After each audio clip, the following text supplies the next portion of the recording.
Good afternoon, everyone. The sun is shining, the birds are chirping.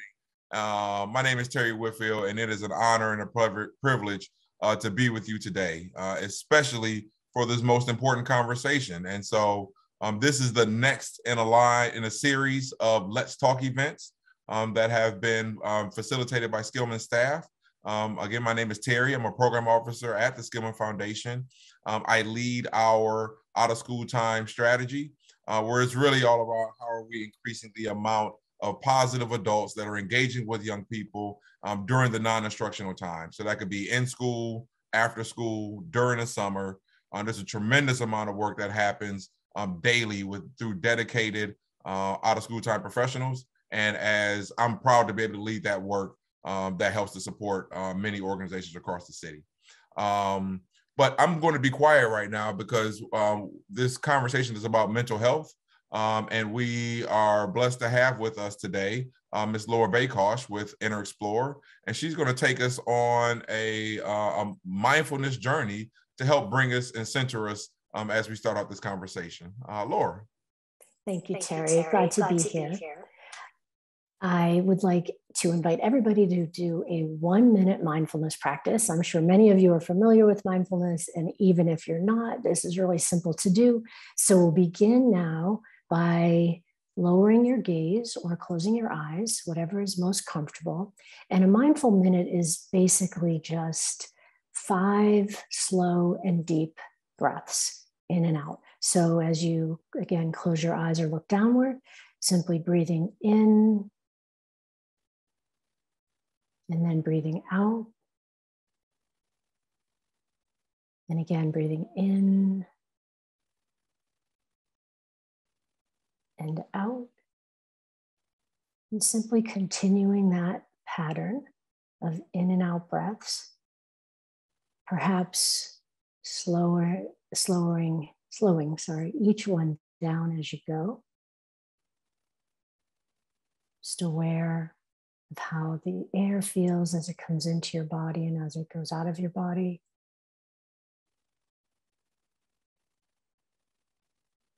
Maybe noticing sounds that are around you, or even the sound of breathing as you breathe in and out.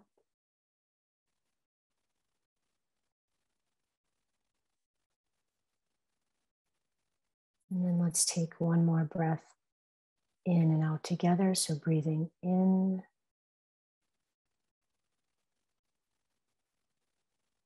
and again breathing out.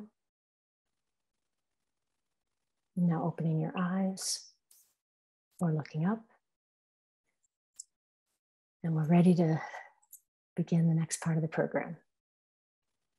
Thank you, Laura. There is something about Ms. Bakosh that whenever we get on the phone, and for those that know me, my energy tends to be at a 12. And as soon as I get on the phone with Laura, it drops down to a 2 because her tone and her energy really does help to put me in a space to be more centered, to be more in the moment, and be in control of my energy when it comes in. So thank you, Laura. A couple of, I guess one stat in particular, in terms of kind of setting the context for this conversation today. There was a Generation Z study done in 2021 that surveyed youth or studied youth that were between the ages of 14 and 24. And in the section around mental health, 67% of those young people were moderately to extremely worried about their physical and mental health, with 42% feeling frequently anxious or depressed during the COVID-19 pandemic. And then during the pandemic, nearly a fifth of Generation Z, those that were Generation Z that participated in the study, reported rarely or never receiving the social emotional support they needed to cope with and handle that anxiety or that depression. I think all of us have seen in the news rising cases of drug use and depression, and in a lot of cases, a lot of it leading to suicide.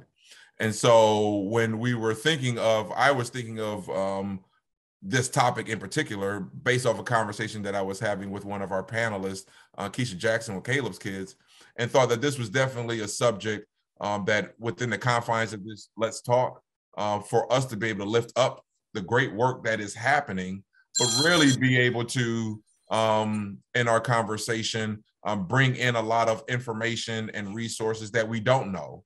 And so that's why I'm excited about you and our journey today as we dig into this conversation.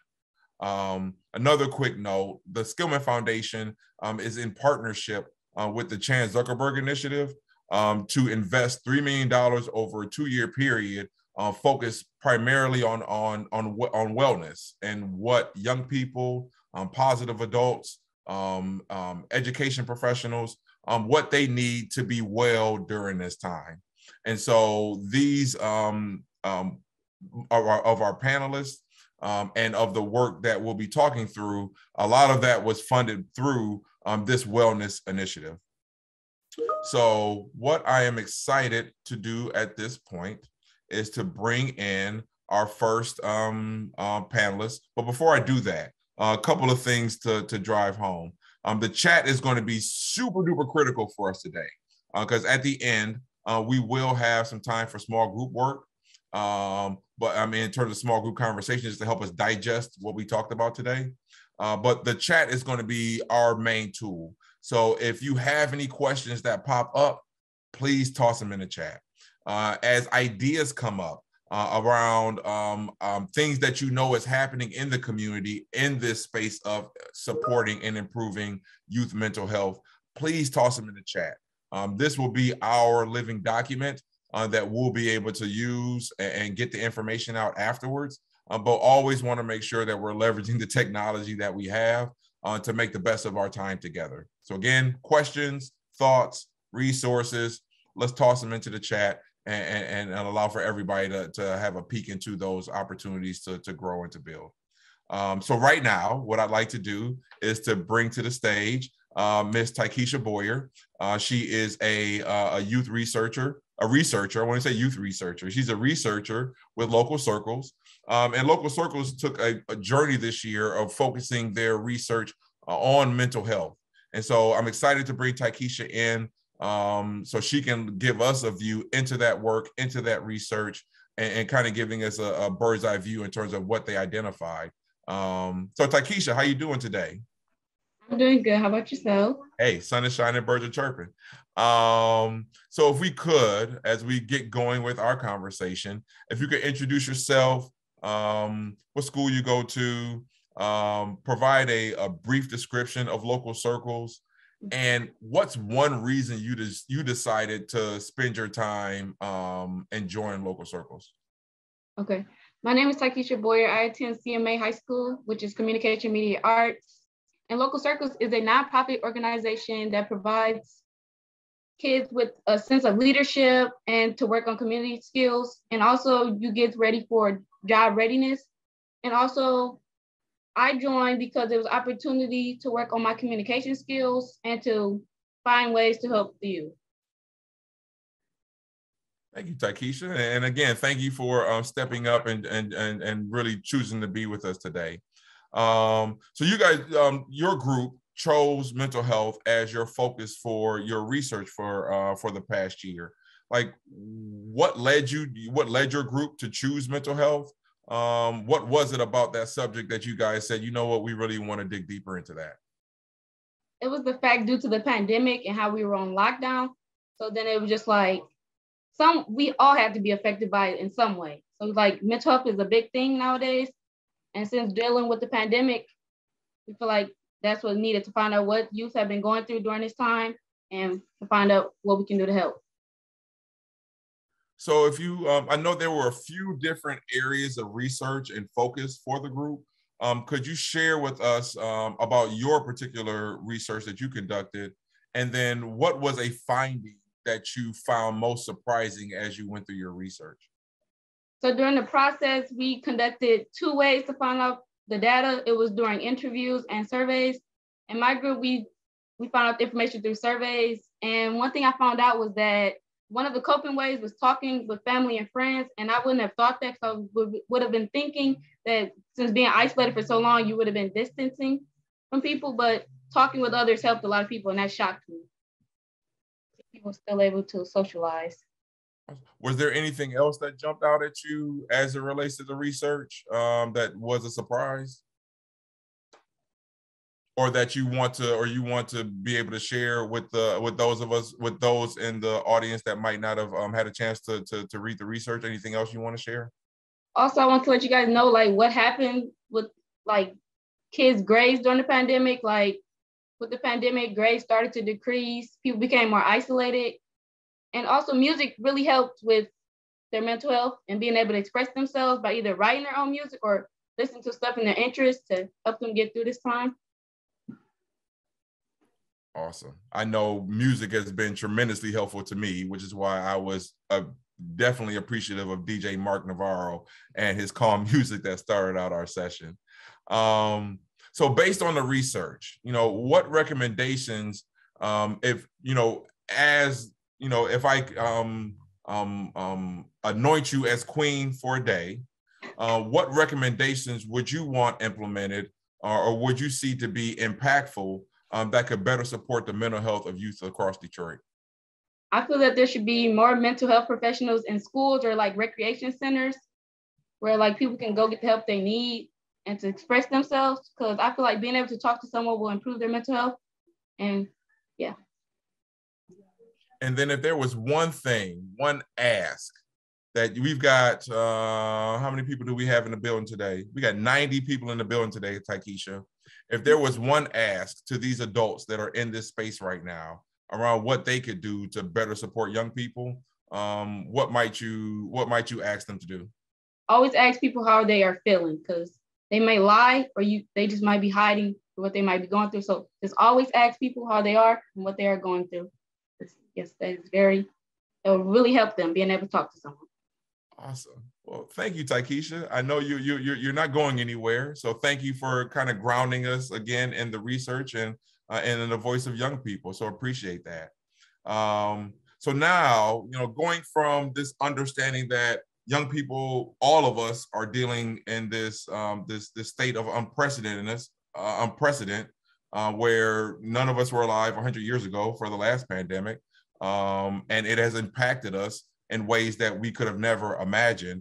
One of the things that it's a privilege at the foundation is to hear from the community, hear from young people, and then figure out what are the resources that we can support that can help increase a sense of wellness and a sense of, I guess, togetherness as it relates to how we are all dealing with this situation.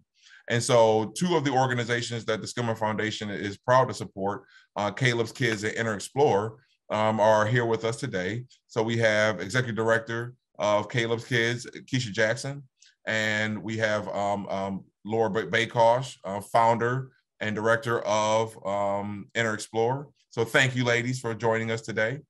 If we could, and starting out with this, again, an introduction, if you could please introduce yourself, provide a brief description of your work, and then we'll have a follow-up question after that. So how about you, Kiesha? If you could start us out, introduce yourself and provide a brief description of your work. Yes, good afternoon, everyone. Thank you so much for joining us for such an impactful conversation. I'm Kiesha Jackson. I'm the founder and executive director of Caleb's Kids. We're a nonprofit here in Detroit that focuses on the mental health literacy, mental health awareness, and suicide prevention for young people in middle school and high school, their parental support system, and any professionals who are working with young people. We teach young people how to recognize signs of distress. We teach them various coping skills and help them normalize help-seeking behaviors and seeking out help, and in those conversations with different mental health providers. So thank you for having me here. Thanks, Kiesha. And Laura? Hi, everybody. I'm Laura Bakosh, and I am in an organization called Inner Explorer. We are also a nonprofit organization, and we bring stress reduction and learning readiness tools to preschool through high school classrooms, early learning centers, after school centers, really anywhere where children are. The program is a really wonderful intervention to help reduce the stress and reduce some of the mental health issues that kids are facing.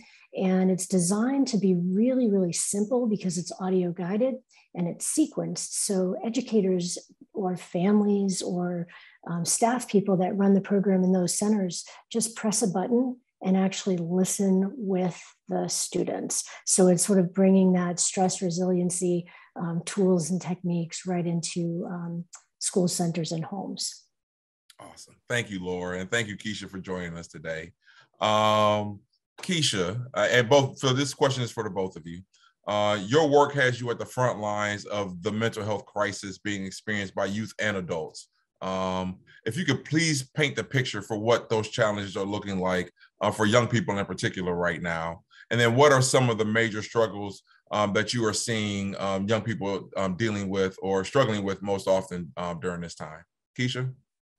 Yeah, so similar to what Tykesha mentioned earlier, we have seen our young people really struggle with the isolation, struggling with thoughts of depression, anxiety, and just overall worry. A lot of things have contributed to that. The loss of activity, the loss of loved ones, but then just not knowing how to adjust to the current time frame, dealing with the isolation, not really having that outlet that they knew was an outlet before for their well-being are huge challenges that we have seen our young people have. But then as we have adjusted to the virtual environment, challenges in studying, challenges in school, and just challenges in overall communication has been a point where our young people really have struggled with. Awesome. Laura, how about you? Well, what are some of the struggles that that Inner Explorer is seeing through the partners that you work with? Yeah. And I will absolutely echo what the two prior speakers, Tykesha and Kiesha, have articulated, which is a massive amount of stress that is not really managed because there's a sort of a biological happening in the body when stress happens, and it sort of affects everything else. So it begins to develop things like mental health issues. There, you mentioned them, Terry, with things like violence and suicide ideation and those kinds of things. So we are seeing a massive increase. It has become a point where the US Surgeon General, the Department of Ed, and a number of organizations are sort of sounding the alarm, which is the good news, I would say. And the thing that really is important for people to understand is that stress in a consistent pathway way, like we've all experienced with COVID, and really it was happening pre-COVID, is influencing the brain and the body in ways that are really difficult to overcome. So we use a hand model of the brain, and I'll just share this really quickly. There's three parts of the brain. There's the brain stem, which is sort of depicted by my wrist. There's the limbic system, which is also the fight or flight system, fight, flight, freeze, as many people know it by. And the third part of the brain is the cortex or the cortical structure, and that's where sort of thinking and learning happens. So what's happening in our environment right now is that the limbic system is triggered consistently because of poverty and violence and inequity and COVID and a long list of things that some of which we've mentioned. And when the limbic system is triggered, the thinking brain goes offline. So this is a matter of biology. This isn't anybody's choice. This is literally just happens because that's how the body is designed, so that we're protecting ourselves against threats. But when it's happening all the time, the limbic system gets strengthened, which creates the stress response that is so prevalent in our communities. People are snapping off, are fighting each other, or attacking each other over sort of simple things. And the thinking brain goes offline. So when this is triggered, it's hard to think and it's hard to plan. So we're seeing this everywhere, but the good news is that there's recognition that this is happening and that there are solutions to attenuate that. And I'll mention that in a little bit later in our conversation. I appreciate you bringing up the brain science. Many times we do think that it is a personal choice why people might be reacting that way, and we lend it to a conscious decision that they're making. When, to your point, if you're on a scale of 1 to 10, 1 being calm and 10 being totally agitated, if before the pandemic, because of poverty, because of toxic stress, because of a lot of the conditions in which those that live in poverty are grown up in, they're constantly at a 5 or a 6 for, again, nothing that they have done on their own. So you add the stress of a pandemic, of being separated from individuals, of a total disruption of routines and relationships. It only goes to increase the level of or decrease the amount of wiggle room that a person might have where they never are sitting at a space of calm, which again goes to the need for the resources. So Kiesha, in our conversations, the existing capacity of positive adults, and you've mentioned that, is an area that Caleb's Kids provides resources and supports. Could you speak to some of the challenges being expressed by the mental health field that impacts the scale of available supports and resources? And then I've got a follow-up question to that, but we'll just stick with that for a second. Like, when we think of scale, if Tykesha again was queen, she would say, how do we get these resources to everybody? Is the system able to support everybody if we all decided to go and start knocking at the doors or contacting our local mental health professional? Yes, that's a really good question, Terry. So when we look at mental health, there aren't enough mental health providers nationally, but there aren't enough mental health providers also in the state of Michigan to literally help everyone in need, to literally be there, support anybody who knocks on the door. So one of the challenges with that is ensuring that everyone has information to equip them to be able to triage those concerns that may not rise to the level of needing to talk with a therapist or speak with a social worker or talk with a psychiatrist. So it's important that you have that literacy piece, that everyone needs that literacy piece as the foundation to really help to bridge the gap and make that connection, to teach and instill coping skills, to be able to normalize talking with someone. Tykesha mentioned earlier that young people just want to have someone to talk to. So being that listening ear, being that voice also helps in these situations where there's just not enough. There's just not enough resources available in the form of talking to a mental health provider, but having those additional things to really bridge that gap. So the phrase that popped into my brain as you were talking through that was like being a mental health, like a first responder, having the experience of being a program provider. There would be times where I knew the situation that the young people I was working with was way outside of my pay grade. And unfortunately, I didn't have the connections or the relationships within the larger community mental health space. So I did the best that I could. For adults that are like me, that are in the space of working with young people, or they're a coach or whatever the case might be, where they're coming across young people, like, how can adults best equip themselves to be effective mental health first responders? And then I know that you do work and train in supporting the development, the continuous improvement and learning for adults. What are some of the trainings that you found to be most helpful as somebody that is just starting out on this journey of, being a competent, mental health first responder? Yes, Terry, really good question. So quite oftentimes when I'm speaking with parents or adults just in general, or anyone who's working with a young person, they're always scared of what to say.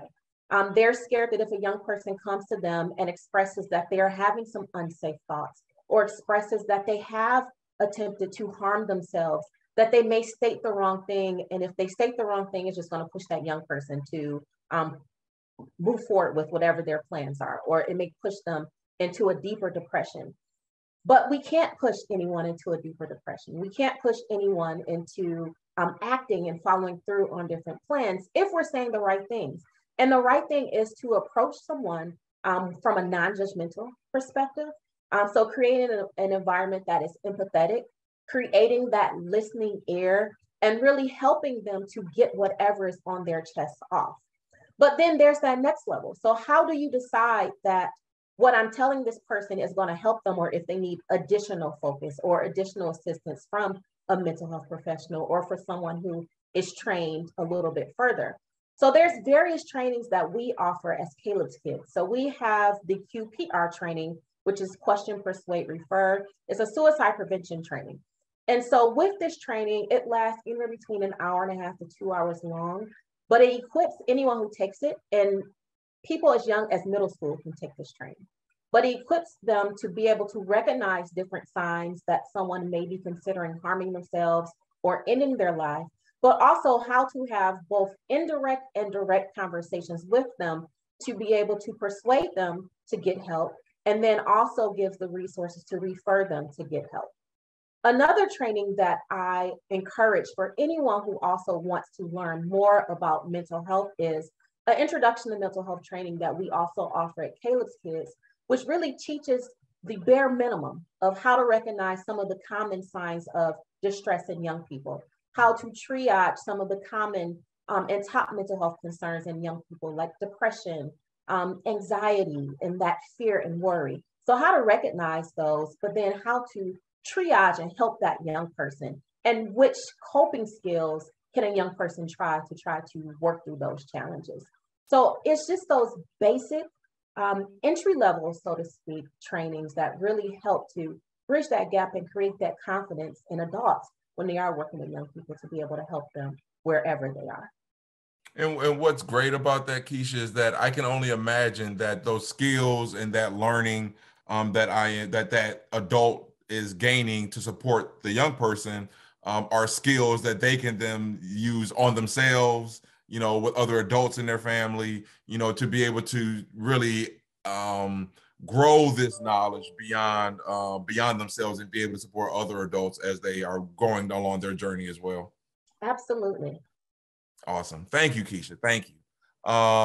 So Laura, InterExplore and the InterExplore resource has been in the Detroit community, I think going on 3 to 4 years now, and is present in both schools and community organizations across Detroit. One, could you speak broadly to the impact that the practice of mindfulness can have on the mental health of young people and practitioners? And then I've got a follow-up question to that. Great. Yes. So as you mentioned, we're about 3 years into this, and we have, I think, 30 plus, maybe 35 schools and centers in Detroit, and maybe 100 plus in the state of Michigan. So thanks to the support from the Skillman Foundation, it has actually expanded beyond Detroit, which is wonderful. So more kids in the state are getting access to the tools. And in general, what we are finding, and this is incredibly important, when students and educators practice these 10-minute a day mindfulness audio guided lessons, they experience 43% less stress. So when you consider, as Tykesha was mentioning, that so many young people have an enormous amount of stress, when we see what's happening to educators and when we talk to families, parents and caregivers, it is a huge, huge problem. So imagine 43% less stress in just 10 minutes a day. So we talk about this in terms of teeth brushing, right? You brush your teeth every day, so you promote dental health. And we really, really encourage people to do 10 minutes of mindfulness a day to promote mental health. And if this was something that we had as a pill, like here's a pill and you can have 43% less stress, everybody would take it. And so what we're trying to do is make it really, really simple for people to get access. The other thing that we're seeing is that students that practice mindfulness do better in school. So again, Kiesha mentioned that one of the things that students were reporting is that their grades were slipping because they were really stressed and just didn't have the resources that they needed. And so the research shows 15% improvement in overall GPA. So again, like that's not because you're studying math more, it's because your brain is less stressed and better able to focus. So you're doing better in almost every class that we measure. So less stress, better grades, and even emotional regulation gets better. So we have lots of reports from families and from teachers that kids are having less distress and less conflict in the classrooms and in the after-school centers because they're able to regulate their emotions, they're able to be empathetic, they're able to talk to each other about what they're experiencing instead of fighting or snapping. And these things are literally happening all across the city. So I'll read a quote from the Access Community Team, and that's one of the after-school programs. And they have 20 centers. We started with 6 in Detroit. They have since expanded to all 20 centers because it's been effective. So one of their people said, "My students, staff, and I love using InterExplore. We used it before COVID in person. and during COVID virtually as well. My staff and I noticed that student behavior improved, students were happier, more calm, and they had fun most of all. So again, just, can you commit 10 minutes a day to something that's going to deliver those kinds of results? And with Skillman Foundation support, it's accessible to really any school and center in the state that is interested in giving it a try. So we'll put a link in the chat. I think Mark has that link, so that anybody that wants to check it out, just hit the link and give it a whirl. Now I am, so thank you for all of that. And I'm channeling my buddy Bart Eddie right now and wanting to ask the question, what does mindfulness look the same across age range? So does the same mindfulness practice that might be present for a second grader be the same for an 8th grader, be the same for a 12th grader, be the same for a 43rd grader? How does that? We're all students. How does that shift across the age range? Yep, that's a really great question, Terry. So the program has 4 different age levels, from preschool, like 3 years old, all the way to high school. And the littler kids, the pre-KK first graders have a 5-minute practice and it ends with a little song. The older kids have a 10-minute practice, which includes 2 minutes of journaling, and it's in English and Spanish. But I think the key is that throughout all of the ages, what we're doing is inviting children and young adults to be reflective of their inner experiences. And when they do that in a consistent way, it downregulates the limbic system, as I was talking about before. It brings back thinking, the prefrontal cortex. It reactivates that so that you're focusing and you're attending. And the most important thing is it develops resiliency. So you're still going to trigger sometimes. We all have stress. There's stuff that's going to happen. But with mindfulness, we have shown that the time that it takes for the prefrontal cortex to kind of reactivate is less. So that's a measure of resiliency. It's the biological definition, actually, of resiliency. And with mindfulness, we're speeding that time up so that even if you get mad about something, you're more likely to come back to a point of level so that you can decide what to do. And so for all age groups, it's that same process. We just use different language for the different ages to invite them to be reflective inward. And because the brain is a muscle, the more that you work on it, the more that you are able to engage it, you make those pathways stronger. It's just like if I began to work out and I worked out for a week and then I didn't work out for a month, I'm not going to be as strong as I was as before I stopped. So the more that we are consistent and persistent in our practice, the stronger the outcomes would be for those that are using it. Exactly. And one last point is, a lot of people think like, oh, I'll just do a minute of mindfulness. It's not enough to kind of fight against the massive amount of stress that we're all experiencing. So there's a lot of research on 10 minutes for the older kids. So you can do a 5 or 10 minute practice and really have a great shot at kind of balancing out all of the environmental stressors that we're all experiencing and having the results that I mentioned earlier. Awesome. Thank you, Laura. Appreciate you. So now what's awesome is that through the foundation, the Skillman Foundation's partnership with the Chan Zuckerberg Foundation and our joint Wellness Works, initiative, the foundation was able to provide resources to our out of school time partners to help them pilot or execute a wellness project. And that wellness project could look a lot of different ways. It could be something focused on supports for young people, could be focused on something supportive for the adults, or something that could be really galvanizing for the community in which that organization is centered in. One of those organizations did something truly, I would say, innovative, but not, if you know the organization, you know that this is just in their DNA and how they do their work. So I would like to highlight the work of Urban Neighborhood Initiatives, and we have Tracy Gallardo and I believe hopefully a couple of their youth mental health advocates to really speak about the work, what Tracy's role is, and really how this work began to evolve and to grow. So Tracy, how you doing? I'm good, Terry. Nice to see you and everyone. Thank you for inviting me and my advocates. There are 2 of them here. We have Alma, Varela and Jessica Chavez on Awesome. here.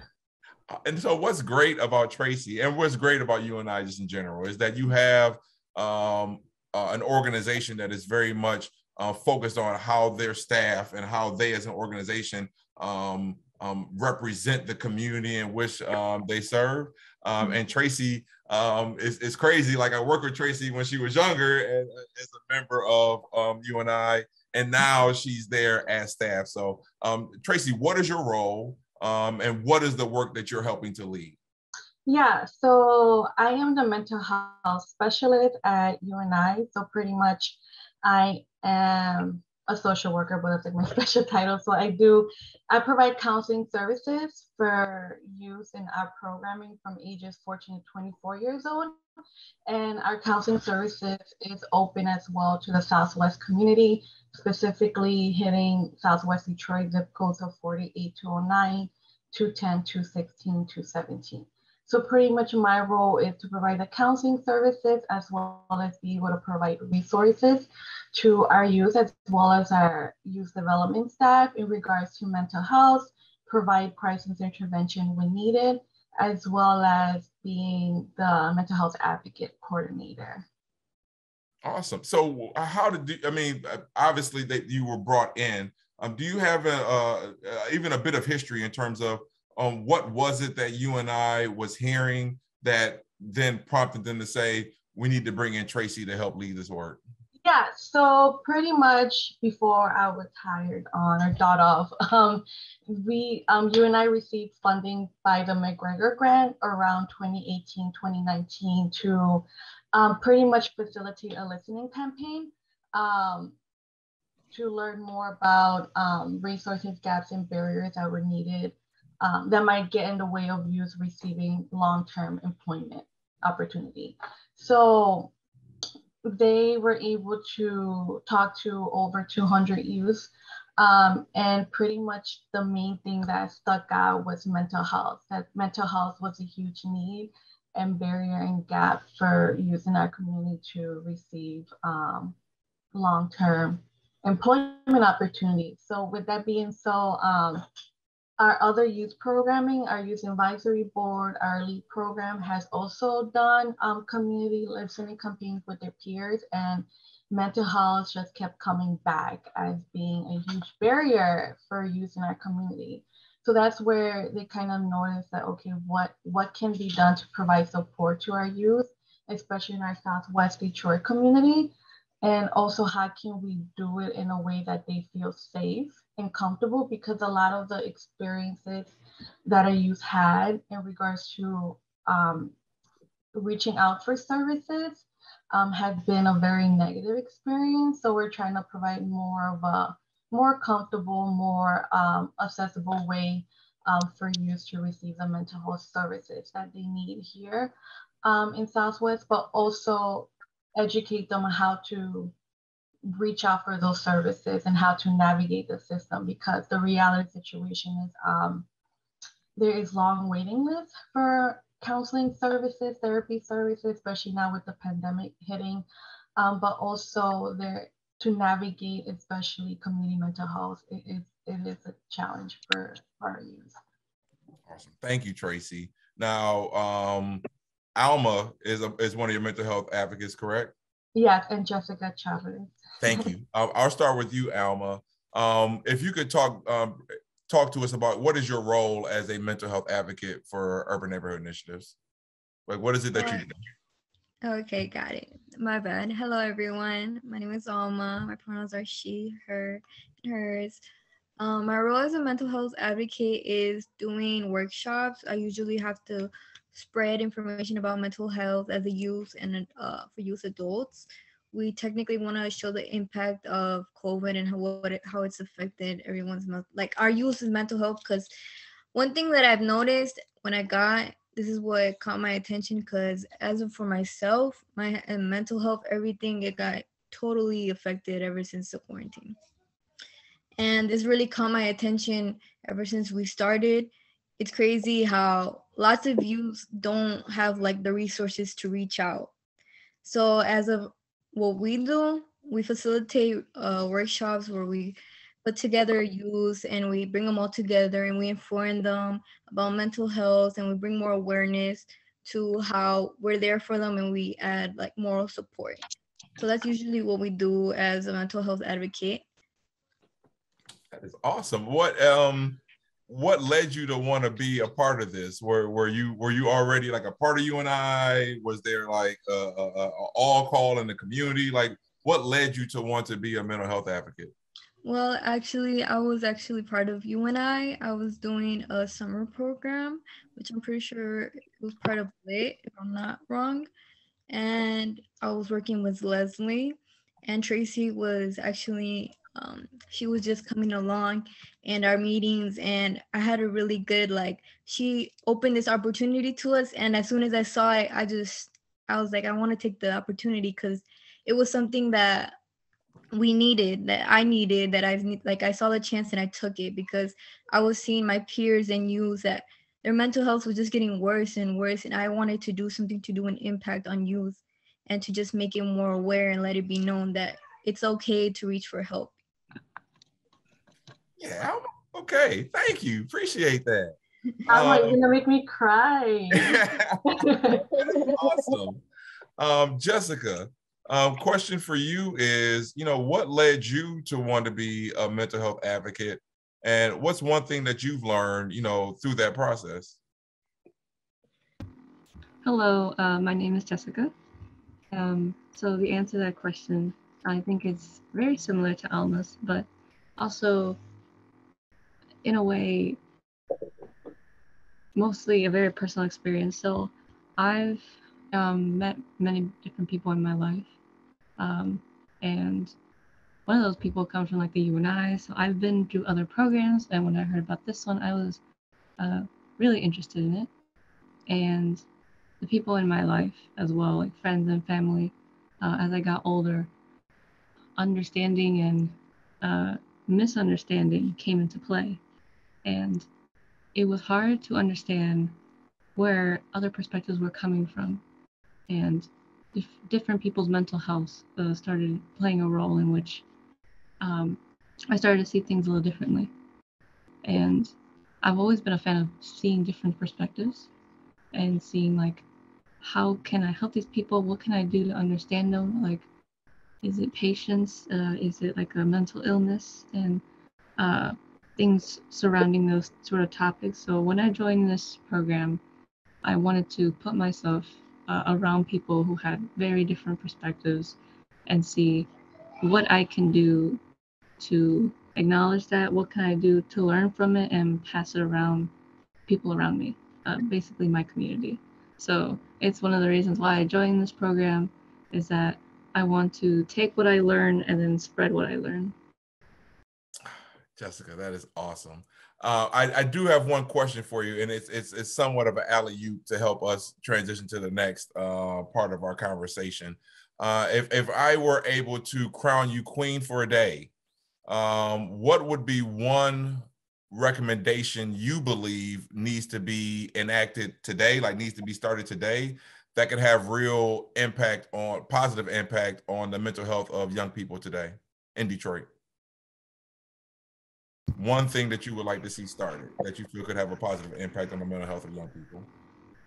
I would say put more mental health resources in schools. Like, I'm out of high school already, like I'm out now, but I have peers who are still in high school, and to see them adapt to so many requirements because of the pandemic, like in person and going back to digital, and the expectation to do well in test scores and do so many other things. It's really heavy on their minds, and they cannot be expected to carry this this invisible burden that the education system may not be able to see. So definitely mental health resources in schools. Awesome. Thank you, Jessica. Appreciate that. So with that, I'm going to toss that alley-oop to all of you. And I just put the question into the chat. But based on today's conversation and your own lived experience, share your answer to the following question within your small group. If you could implement one idea you believe would support the mental health of Detroit's children, youth, and families, and the positive adults that work with them, what might that be? You know, what's one idea that you believe could really change the game and have a positive impact on the young people that we work with and the positive adults that support them? We're gonna break off into small groups for, I'll say, 8 minutes. So we'll come back at 4:56 because we're going to end on time. So DJ Mark Navarro, if you could send us into our groups, that'll be awesome. All right. Thanks, everybody, for coming back. I was just having fun with my my fellow Chip, Miss Primavera.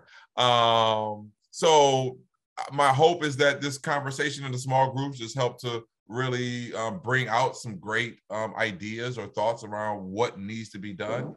My ask is that before you check out, please put your recommendation in the chat.